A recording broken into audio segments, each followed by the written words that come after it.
Sementara itu, saudara, soal pagar laut di perairan Sidoarjo, PLT Bupati Sidoarjo mengatakan ada 3 blok yang memiliki sertifikat hak guna bangunan di kawasan Tanjung Sedati berupa tambak, dan ada 2 blok yang berada di laut.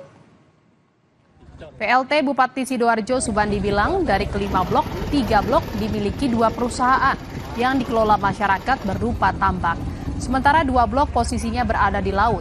Pemkab Sidoarjo berencana menghentikan izin penggunaan lahan sambil menunggu arahan dari pemerintah Provinsi Jawa Timur.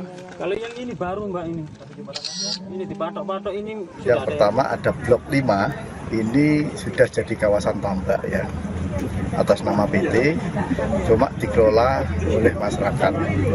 Tadi kita sampaikan kata masyarakat, tanah itu dibebaskan cuma di sertifikat dan HGB oleh pihak PT ya, pada tahun 2096 ya, yang lainnya masih berupa tambak dan belum ada penguasaan.